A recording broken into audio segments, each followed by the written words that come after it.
Obahi bebre ano poku are no ma wa no asante kotoko no no so ni ebedi akwa aboabo ho etuo ne to na sakra abo ankwa ye de etiri beto ho asem no frititio e frititio odmankoma ya satna sibiem ye da se da ne da wonya bre na wo hwe na nne yenya ye papa bi a otwede mponyankopon de na dom yen sa bre a wo bie bie ne me ye hu ne ma wo ye osenkani wo ye bosomfo from yaw no nsi okoje amai enenne ye ne na hia wo hwe oti ne de wo ye mahyew wo ye osenkani sa ye bosomfo enenne ye ne ba bebo nkomo ase na nanu yi bibi a kire na efa 2024 elections no ho MPP say a break the 8 empanyifo magina ayedu ena NDC nso say one sa ede former president John Dramani Mahama esa eba na osankani kire mu say enema wo hu no wo wie mu no enye MPP enye NDC nemomu no eyamamu fufuro kura enkansuo denka agya no eno enna nananom ede ebabiem yetienzi sansem bi say de enke de tate say e ka say MPP na ebeba NDC na ebeba nsuwe de ankwankofa ho sa yantena se ni hu nkoma enye ye me de me pasem gidi ye so nso pasem sa me de ede maame fozia me osankani atena se ne emfa dusua no emfa entoam so se Ghana nya 666 6 ne yemiensa 6 Marchi ena Ghana enya 66 years saya no so eka bibi yenim o ena miensua mom osankani me mo atena se ya ye ho son me pacho na apomu adum na asase ya efo kokoku a me na esi ne sui eno abra kobra epokese odumankuma owia odumankuma osrane odumankuma ensoma efie pie besin kwato efie tifin besin kwa na afo ohume omadaroma me ho de den te setete botan aka ne aka bi pe se oman a metimu ebe fa ne ntoma pa efura te se de mafra nwure na makuma atomiyem eno pani ade aka na ntoma fufuo ye osenkeni odumankuma ede ade bi acheye mefa sa konya we su na machia maame fozia ahwefo ene netiefo mo station okra den Alandu Media ahwefo etiefo babia mo bia no nchia emu ye den na mafa sa konya we su achia krobia da bi o bepejamu na mabom mu ase ama krobia asante kotoko hene ate kokoso san kofa tete no kra busua manyina ba bi obia no obia ntam kutu na yeba obia joso mama aden na fita yesi ebibifuo ya hodin bi woyemu omo se eye fita eni tuntum na nipa bebrenti ase ane ya hodin odumankuma nyankropon de maye no eye fita eni tuntum usa na unyi ba utinwi eye tuntum unyi dum pempenso bia na fita na ba adentina fita ni tuntum ane enu na ye ya hodin eti menya imfie eduesia ene ne na otwemienu pepepe a menya imfie eduesia ure imfie eduesia eye meda ma se meda so wa hodin na me ni national health card enti fufuo we no adenti na wafi adenti ena mafra fufuo efise ye wo abadoma opie free o maami yemu ayedwa ne wie ya ye de ne to enwura wo se enwura wo bodin no be so wo mo edin no se de kasa na wusu tie enyura ejuraw nti nwura no yenye free say ye odi kan ho pa ejuraw sa enyura we ne din ba kon so e de krada enti wo krada no se wo fa fufu na was 2024 MPP say omo break 8 NDC eba so say omo back na wo say nye MPP enye NDC na emum eyade foforo na eba eyade eba de ade foforo eba MPP for say omo break 8 no omo break 8 and omo ko 9 bebo omo atwa omo 8 years na ewie etu omo free 8 omo ko 9 digit sa 9 digit no ena na hinie time aso 9 digit ahini no 9 digit na yede eba enu akaniye ewo wi ase no say ye kan free baako na akopem enkron na odumankuma nyansan mu ni nimdie mu no wa ma ewiase ne ebre bi akodu baabi ama ebre no enie nientia MPP fo prese on beko 9 no time na so dientia sesia babia wabetumi ye fra hanom bosontwe boson anwotwe district ana wabetumi bibi ba besia na saa na hyehye enti Ghana enya mfie eduesia insia na bribiano aden na Ghana enya ne fa ahudie ewo da etoso insia so na empanyimfo maku insia bi nso so ende trans dwene se omde oman wei ebekọ ombeji oman na efi eye enkwase broni kokọ aden na omkọ ye nipa insia na ekoto da etoso insia pepepa yedinya oman fa ahudie enti 6 March wei mama me kwana eya memfa brofo no mempese meka brofo 6 March we eka emfie duesia na Ghana enya no ho a na che se abeye 666 sansem we yete ho asem wo bra ne yesua se ewiase ikwa ewie ya sika bi bebe wiase eye 666 na wo obedi bi no unko osra hinim ba cha nya nokre ba cha you only the 13 verse number 18 ne eka kire se aha na nyansa wo de wo adwene ne mu aboa ne nkontanto ano nipa nkontanto ano na nkontanto ano ne ye ahensia eduesia insia enti ahensia eduesia nsia no eno na ye 6 of this month 6 March obani mos me da to so nsia eno na tumu Ghana enya emfie aduesia nsia bra Ghana de ye ho efiri eya abrofo kosiko konsem enti ho asem na kire na eke eno na omakodu dia behye book num enti Ghana ye duru mu sese na ye wo 666 na Ghana nya independence was 6 March mu Ghana nya 66 edie ne besi wo man won say eto saa no o say aha na nyansa wo do wo adwene no emu aboa ne nkontanto ano nipa nkontanto ano ne nkontanto ano ne si ahensia eduesia eti o ba be ye nkontaa bi ewa ha enti insia no insia miensa no ebe ma odu nwotwe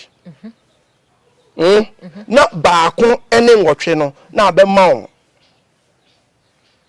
mamenti asiye yes I wo se ensia 666 no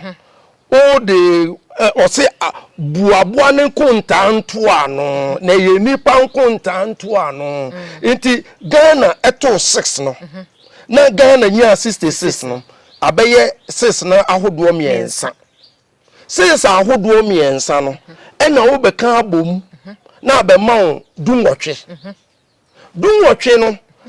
enu so ba beka baako ene ngotwe na abom na abema wo nkron a MPP fo prese ombe break 8 ombe kona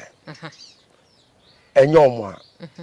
bibi na eba besi eti ana ewe no odumankuma osoro asase ya ehum ni eham ene me kasa no omo se osenkeni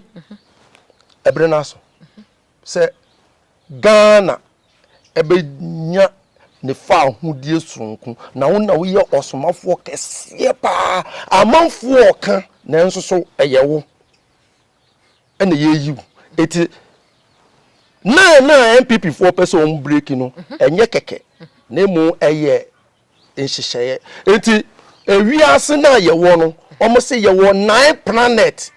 ene wo wiase planet no babia enkwawo a nipa timitinem eya ha enti enu flo no mu a na yaba oba ode bosomesan na nyinsan nkron na ato na MPP for no person 8 no person break ko 9 no eye 1 and 8 e kan bomu a e ba be ma 9 enye keke me pa cho go ko sa akane tete no na eye amantam nkron na eye 9 regions na enye 10 ansa na nkroma ete eye mentifia po ema soro hono no medase bokina hono e de ba be ka ho medase amana ba be yedu medase enti na eye amantam nkron odumankum nyankopon na hyehye ufro no mu a na ho be hunu se owu amana na yede yetum kura no eye anamon insia etifine anafo no eye anamon miensa enti miensa ne nsia eye nkron miensa nsia ane nkron na ato na omu pese omu break no 8 na omu pese omu break ko 9 no enye keke yo enti eflo no mu a osagefo kwa me nkroma oto apem na abakosan kire se oto ne maame maso nkron sana me mate no ena obedi go Ghana so infie emako nkron odi every 1957 to 1966 9 years pepe eseto everyone ena yebenya se akwesi de afinu mu nyina krampo no eye emako edu eye mako nkron akwesi de ye mako nkron e wa afinu mu nyina facho ufuro no mu a se ye chi onipa no ya asonden ne ye de ne koto prison na ye ma no afi baako a aban efa bosom miensa na onipa na ofum ye no ne ya ma no bosome nkron na omu pese omu kọ no enye omu a omu nto ombo ase efuro no mu a intutusu dudu odumankuma nyankopon de ma ye nkra no o se nipa ye mfa nkron ye ma ne baako aden na nkron na me ba so me pa cho efuro no mu a oba owo baako mienu miensa enan enum nsia nson nwotwe nkron esen ko jai na otrai no de baako kan pa oba no yebu ni se oye oba tan papa intiesi ye twa odwan ya ma ne bedu dwan adin na yi odwan after 9 mami eja ye ti etu ayenso no ekita nkron weni nkosia weni ase tokro mienu ohwinum tokro mienu ayesen wasum tokro mienu ayesen wanu tokro baako ayesen enson uti kwa nkura no ayesen motwe uti wie ka ho enkono enti enkona MPP pese break kono enye omo a eye ahimie bi na enkono na wachechi mu no ekire se ewiemu na ewo ho no ni oso no okron no ye nkron no onu na oba be di wi ase susisisi omo ahye ho kom de atowa asofo ne beka ya betena enye omo a eye osenkani bosonfo yaw nunsini okoji aman ene ye de saa asem we asoma me se memfa nko wiase afa na nyina enti na ye de saa enkron no esafoa no amame no se ohene pon eya kristofo ne tonyon kron kron kron kron kron kron ure eyenkron no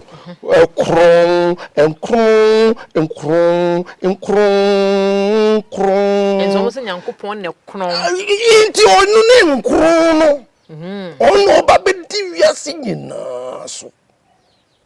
no say 2024 elections obeba ne sen me ba chawo enu nti na wasomo senkani yaw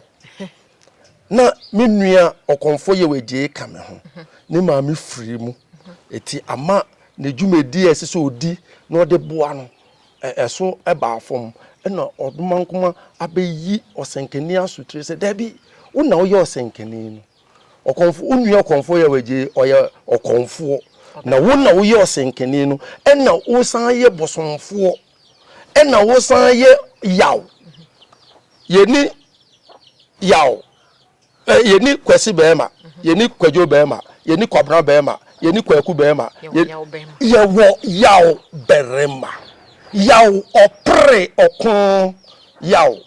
meme krabia me de ba ne me ba be pre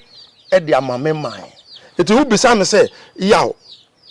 wo ye hini a me se ye wo me ma oman no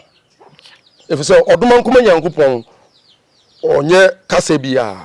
ne kasa oka kro obi ani nti mensuso saa na meti enti kire ye kwan ben so na ahenie yi a wo kasa ebe fa so bante ehunhun sunsuaso no wa afie besimu a anya obi anwa me pa cho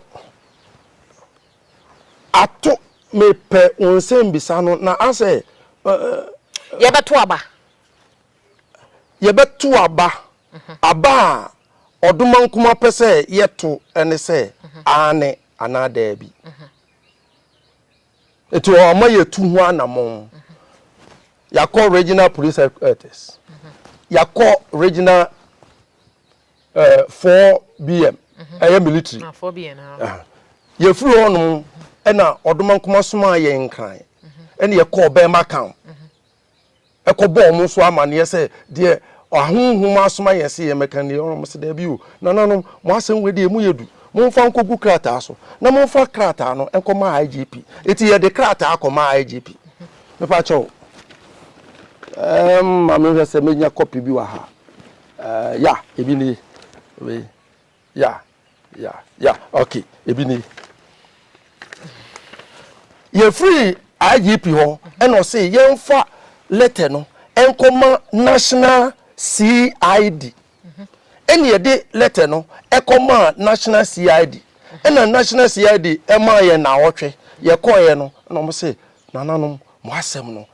emu ye du pa mo fa nko electoral commission asambe na mo de koye na ewo krata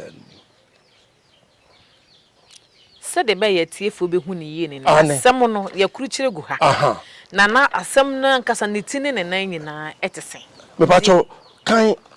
na memfa nye etoaso no if so we omuma ye bo ne tofa etise wo betimi akan ama wetiefo a kan no muntie asema e da electoral commission 9th March ne ye de call ye we ye copy original one wo electoral commission sisi ayo letter neni a petition for assistance mo also please accept my warm complaint. Our names are Odumankuma Odifo Anyano Odumankuma nyano Odifo Anyano Komfo Yaw Ejei and Osempakani Bosomfo Yaw Nunsin in the Republic of Ghana. Humbly petition your good office for assistance concerning the upcoming Ghana elections 2024. We wish to state that we have come all the way from Kumasi to seek your audience for and on the behalf of our chiefs, gods, to plead with you that the upcoming elections on December 2024 should be a referendum. It must be yes or no vote. Whoever is in favor, whoever it favors, the power should be given to govern according to the constitutional. Hey, mandatory na. You know what I'm trying to say? According to the constitution, this letter is from the spirit of our ancestors and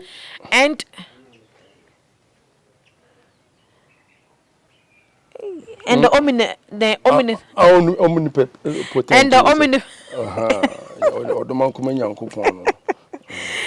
spirit of our ancestors and from God, which was revealed through us to inform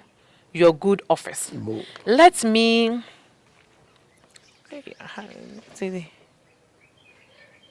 what kind? My kind I feel the kakra. Okay. Let me ask. Okay. Also, let me add this. This petition is plead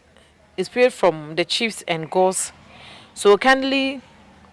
circulate it to all appropriate quarters and act accordingly. You may please contact us on our number. And I'm not sure my number go say. Yeah. Into when you was empakani or senkani or number wa ya ununsin. Yeah. And I find so doman kuma odifo. Ono so ya waje ono so number and so any go head. It's not a way no eya na mo a mutu ya mo de call petition na mo pesa aba na yes or no. Yes. Into when you ko komotin kwa shada ka mun ko to be. Na mo sha we ya mo de akosa we petition na mo de akoma eye abato komisa. And maybe in so IGP. What shall bet me a year, Juma fee, Bessimu wafi, a woman mayimo. A year or so. Any no as I say, ya, if wakuku. IGP. Enim. Yena nano. Omunim. Ahun e wogana ha. Odumankuwa na won so ede o my way ejina ho. IGP nim, president nim, ministers ni nyina nim. Ena oduma nkuma nyankropon no. Ono ode na ade no. Wasoma yen se ne nsa da ne nsa yem. Yenya ye wofa ase no. Yenya ye nananom, yenya ye mma. Ya soma mu imfie duesie nsie nie ye hu kotoku ano emfa kura enhyem inti we de nana yesramo mumma yentu abano na enkoye ane ana debi yenkoso mfa oman no ema ye nananom ne ye wofa asenom ne ye ma no no munkoso ntete ne mpansam ne se ya ana yemfa ma kurowuranom asase wuranom na omoankasa na yemfa ahonhon papa meka ahonhon papa ebi ono obi nti ase yemfa abosom papa enfanta ya hemfo n'echi na omumu omane maye enti National House of Chiefs omufie omodan kese esi Kumasi menhia enti yeyi ahemfo ni nyina hwe wo mu a no mayi wo mu panyi baako na ahemfo aka ni nyina abo echi da enti sese o mo aye amantam no dunsia enti ahemfo dunsia no yenya ye cabinet awie ana ye monarchy ohini na obedi oman ni nyina so no efuse ye wo national chief imam ye wo national cardinal ye wo national way nanso eba amanie ne amamre mu a ye ni national chief ana national king ye ni bi ebrini ni ye benya enti se ye nya national king na ono ne na henfo nsia edu nsia na dunum a ewo amanta no mu no ene kofodi ahene we de manusi sumra so we enyam na mechiche post na mo me de ye mfato ho kofodi ahene yi wo na wo ba we road minister kofodi ye wo obotabri ye mfa bible nkantam ye mfa Quran ye mfa cross na mo ye de obotabri na odi densu yaw ono so owo etiwa forest nim na insu ba ku bi so ho ye fene insu kwaw na enu abra kobran enu na wodi insu nyina ye aduane na wamfa na ntuma a aduane na enye de yes I enu abra kobran a wa maye nam 19 kojobuo ya wia na yesi mame watati mu no na odi enu so so odi age ho na odi insu bi num ne ye keka kwaw your friend say boson kase bi wo kwaw Eastern region your friend bruku boson kase bruku na wo de age wo say aboson maako nson no omu nyina we chi ejigina pa na wo bebu oman no be ye road minister no fenchem to fenchem wa anye ne se de sa na sa ahonho na wo bo wo din no omu mfra na wo hwa Ghana ye ho asoso ananse ya adwene si ya adwene people say ye per referendum ane if you say ya bre NDC ya bre MPP na ye hu be bia ye fa eno duma nkuma hwedi no se o senkeni ebri ni nie se mama mranti ni nyina efu aboje se hwekrom mranti ni nyina efu aboje se mranti ni nyina etwa mpese akane empese na amafuo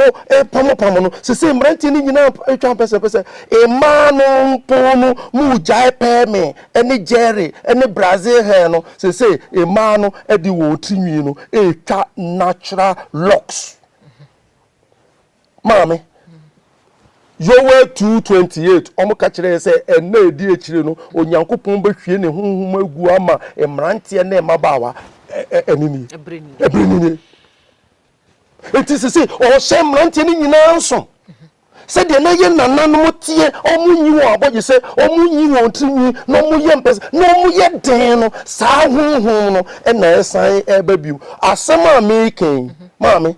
o de koton tintan kase no so a we enye adapa etwa wo enye entokwa enye etuo enye sekan enye daabi serial killer na wakobo ne pa se onkoku osenkeni ya oba beto me ne nananom me fa cho enye no ne mu so obi se ne America no enye no kura anuma ebisu so say yeah 2023 2024 papa mama ahoboa ne de oduma nkoma enu asase ya ne ahohom aduasa miensa no omo ye deda if you say emranti ye wo faasenom ne ye ma ne ye nananom no esase ne nyina omo se no ye nsuo nyina omo se no ye kwa ye nyina omo se no ye sika kokko omo se no ye denchembo omo se no ahohom ne se eye enti na kire se ahohom a etwa ye hu ahie nya ye nananom ya abosom etwa ye hu ahie nyina omunyi na bu ofu kwan ya ye de asase na efa so pa na okunu enyeme ya omeko me de me yo senkani na mu me ka asam ne to wa na wabu nkunta na wahwese ni osenkani kan na no kre aden na emrantie ne maba wa na ewu na 2023 2024 yewra dampare onfa o kasa TV we so na ontie no ntie mi se we enye enkomsha ede ayemhyehye ba na mu eye enkomsha eye kurugin na yemfi yeni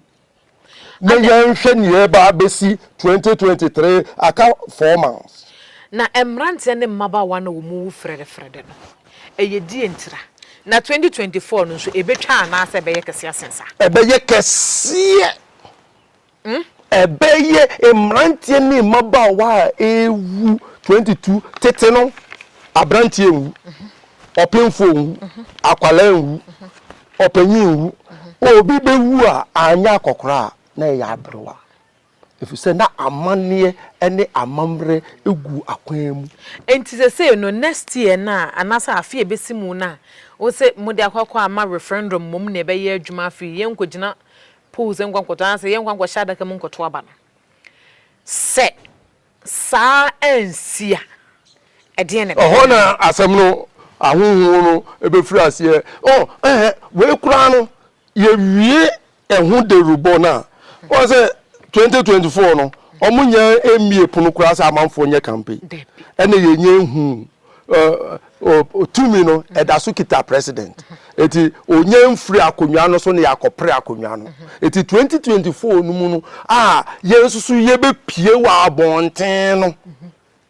no obia bete se si na titi odumankuma no ahunhuma aduasam yensa ahunhuma aduosonson enam osenkani ya oso aka mame odwe hu kra wo tirim se sa asem na eba no mpene so wobekọ odumankuma frama bekum odumankuma de onframa nia eyese antoanya ma ekun obi akonedi ekun obi densu ya wekun obi bochiri wa ekun obi we ekun omo nkumo odumankuma frama universe momo friend say universe sa highway na yehunu maami ene kum nipa o highway on pesisie on pese oni oba akọ repu obi on pese obetwa twese etwa obi mene on pe krono on pe saadie we etu yamade na yemiya na mekase gu mframa no mpa mframa no hwehwew na beso mu te lepa cho Indeed, a referendum na ebano. Yes. Wow, wakuma mu ko bekasa won pene so.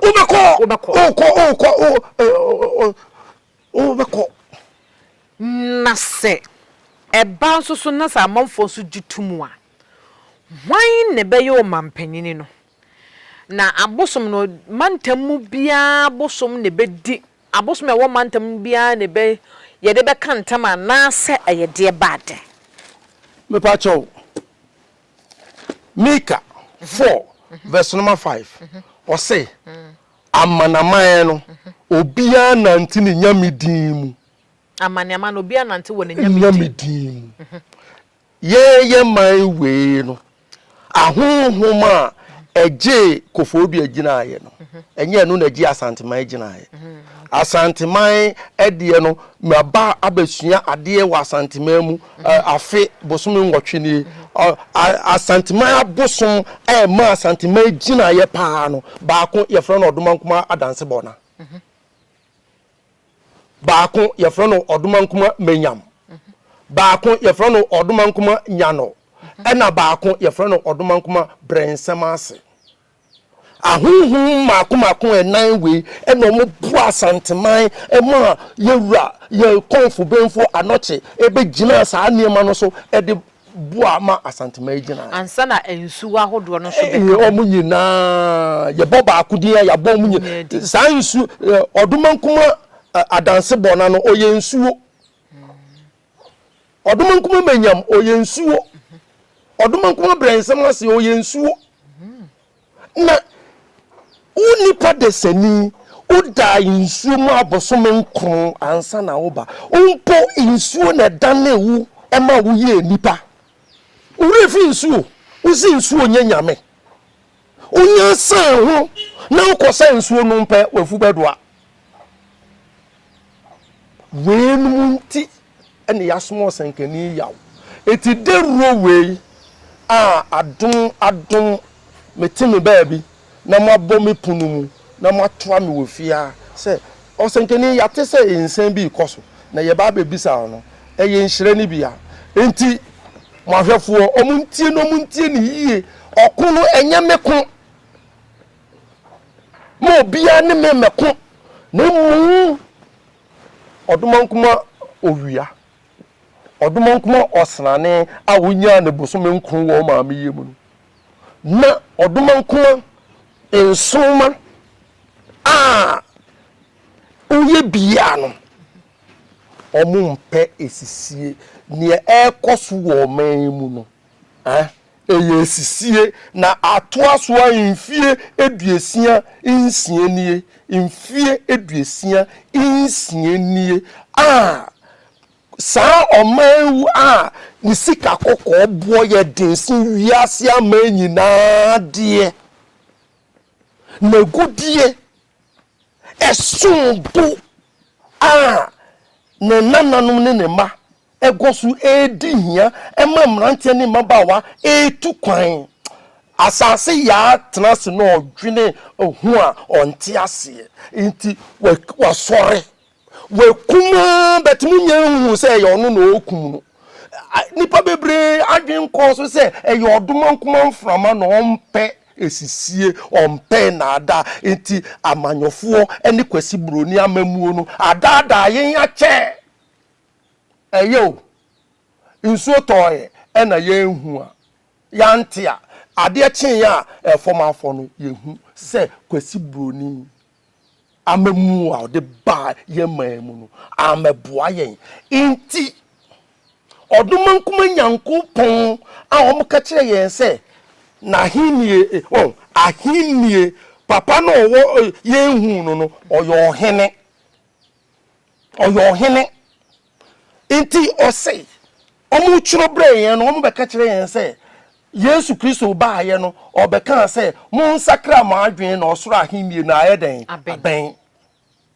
omu kusu omu kana na omu ko bisa ne se Yesu Kristo o si ahinie na aben ahin o si ahinie ne ma se ni tua na emu nyankopon ahinie no mumu na ayeden ewo mumu na ewo Luke 20 verse number 17 and 17:20 Luke me pacho eni Luke 17 ye tumre a ni ya kire oni Farisifo ni bisa na se da ben na nyankopon ahinie no beba no buase won se nyankopon ahinie emma se enitua na nso won ka se hwe ha ana eho na hwe nyankopon ahinie no mumu na ewo enti na je se na ye kan ade to so enkono yade bi a ewo nipa brabomu enkono nyankopon ede bo eye wiase nyina enkono nyankopon de kyehye nipa obeba bedi asase so nipa kese bi obeba wiase oba ya de kese bi aye enkono so enti Ghana ha enkono no eye den ne maye enkono no enna ekronsi ni nyina enti Ghana Gold Coast Ghana me kan Ghana na me mfanko sika kokko man no me pese me kan Gold Coast o say sika kokko man we no enkron a eson ne bu no ono odi ba be di wiase nyina so enu ne kron ese entro ni nyina na sa Ghana ya kasa ya so oden ho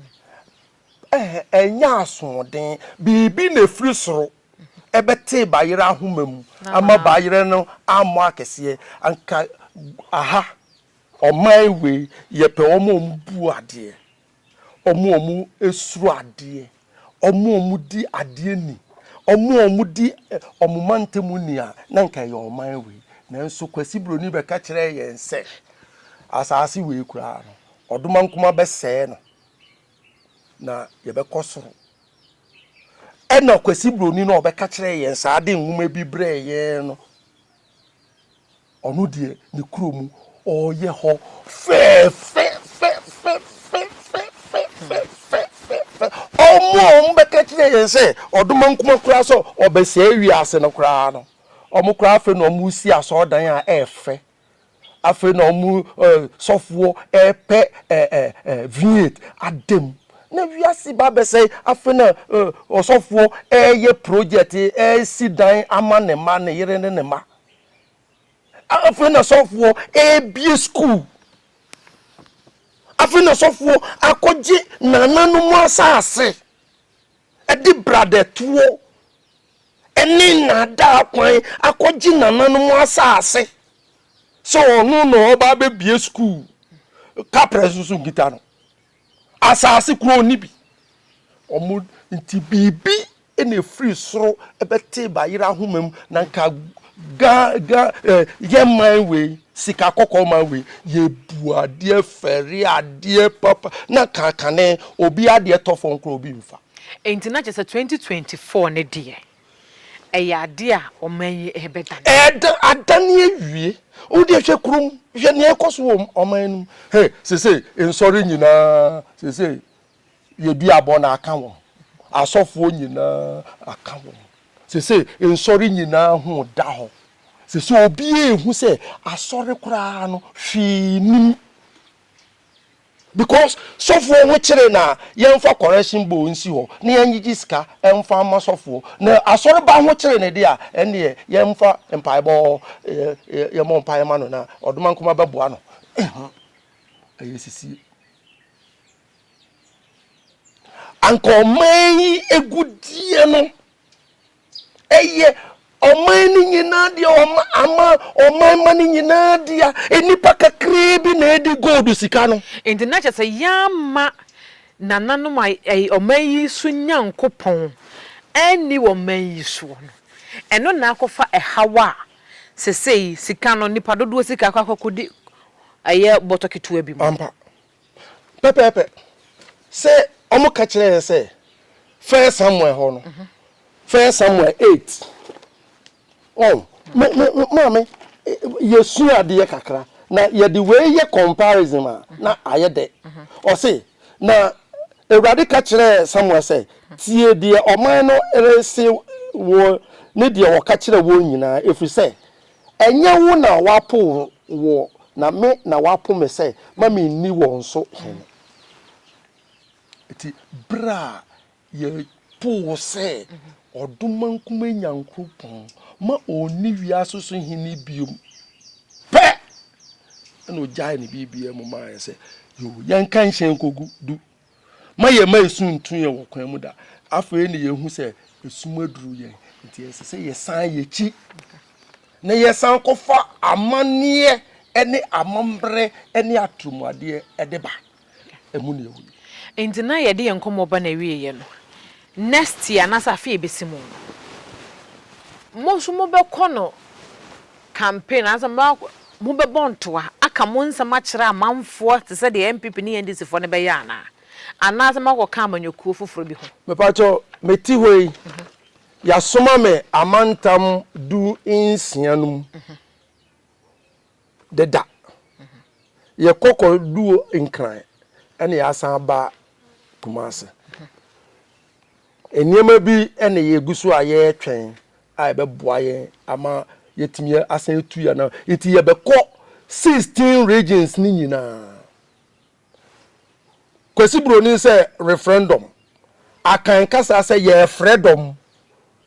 ay kasa ba akun ni nyina kire se obi ankope ne dom eti ba ma be ebe ma edom ni bi abekan abusua no ebi wo mu deda ena empanyimfo enipa yakọ na so nyina no omu nyina nim se ane ebre na so nse se amanfo dodo na ani ada ho ana pa me wura so weni ada ho weni na wanka hu hwehwe me kira kwan obia ni ada ho sese obia brand this obia brand MPP nanka anka kira aboson from nowhere senkanya chi abosom na ode share ho na anko wini last 4 years last easy anko wini eti say oman no etwen ahi na enye obisa se eye hina na ye de ne be ye oman panyi enye ye de na nya oman panyi asem eye ahinie ti say the United Kingdom ewo Prince Charles onu no o take control ewo United Kingdom and say yesu ye de no eye monarchy rule ese ohene baako ahemfo ni nyina betai na chi no mo di etri nkan na no nche se ba bi fo mbe fa nkodi o na ye man ye wo fa asenum mu twa fufu na mu di nam ye ti ko de hye yenum da bi o mu ni asase mu ni kwaye na wo tinkan se wo ye lands commissioner na wo timi makrata e won nkan se yemra etiwa forest mu nkotu sika kokko asase no dia mama asase nkasa beka eku your friend say man fo no eku won omo bubu ni abasa eku won owo a obeka sai ti asase eku o se ena modi atofuwo modi da atofuwo tete yenda da atofuwo ye beda se pa owo ne die e beto so aba ye beda se pa ne obra ni wadaja wanya e de amaye ene e ba ye besua de ye ne osenkani bosomfo yawo nunsin okoji aman ne ne bebo nkomo efa eye enisuade huna na se niema nananom ayi a kire won efa 2024 elections no ye ne bedi nkomo se ye be ko referendum eno ho nkratom ra hakoma eye abamu mpanyimfo abato komisa IGP ena afenso eye asrafo mo mahimu no ye ne bedi ho nkomo de besie ene de se ye ya so brachia de beto o man no eno ne abedi ho nkomo megye de se wo so asua ne mapi e de efrimu mesumesua ne mapi e de efrimu otwede mpo nyankopon ya adoma ye bese ahia wo hene ye da se pa anso pia